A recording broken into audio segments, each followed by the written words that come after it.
Millions of people across Spain and Portugal have been hit by massive power cuts. Trains stopped, planes were grounded, and there was chaos on the roads as traffic lights failed. Internet and mobile phone networks are down. Shops and businesses were plunged into darkness, and there's been panic buying.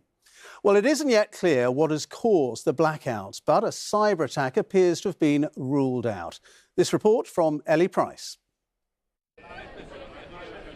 Tonight, it's not as dark as many had feared it could be, for this street in Madrid at least.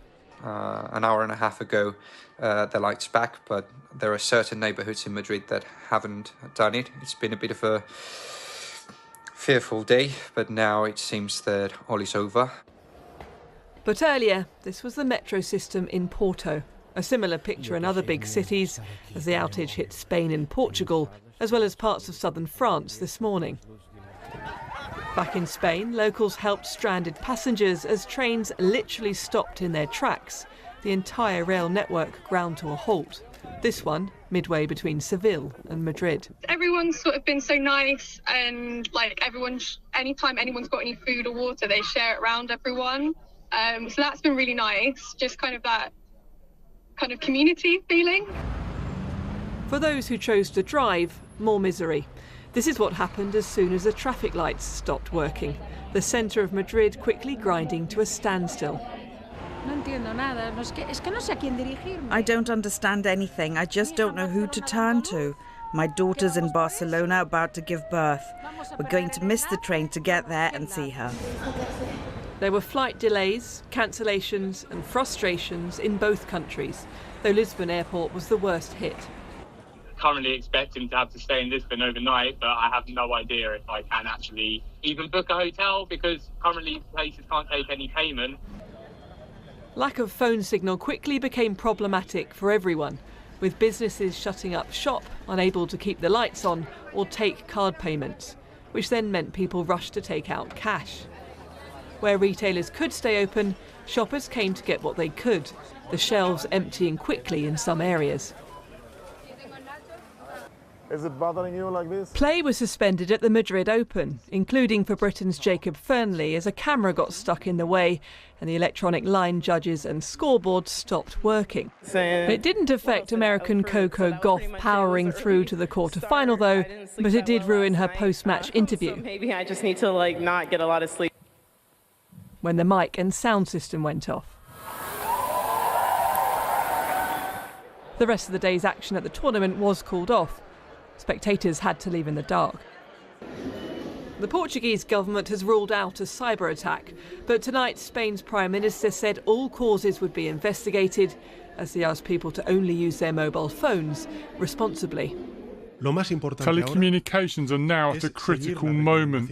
It may be a few hours until we can fully recover electricity, and therefore we need to make short calls and only use the emergency number if it's really necessary. Things may be starting to look a little more normal for some, but tonight the Spanish government says less than half of the country's energy demand has been recovered. Portugal's main power operator has said it could take a week to return to full normality.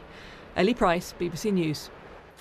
Yeah, just to say, in the last few minutes, we've heard from the Spanish Prime Minister who said 50% of power there has now been restored, and energy companies are reporting that supplies are getting back to normal in parts of Portugal as well. But today's events do raise questions about the vulnerability of power grids in modern nation states and about whether anything like that could happen here in the UK. Well, to answer some of those questions, here's Daniel Sanford, who joins me now.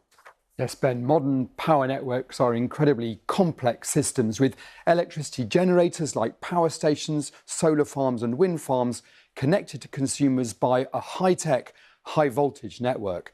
But in the 21st century, electricity grids are more vulnerable than they were because of the risks from cyber attacks, extreme weather caused by climate change, and the lower resilience of new ways of generating electricity like wind and solar.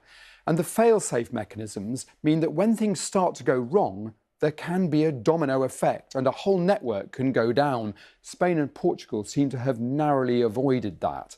And restarting a network from zero generation, what's called a black start, can take several days. And our reliance on electricity means that, as we've seen in Spain, traffic lights, petrol stations, railways and airports quickly stop working. Cash points and payment systems can fail, leaving people without a way of buying food.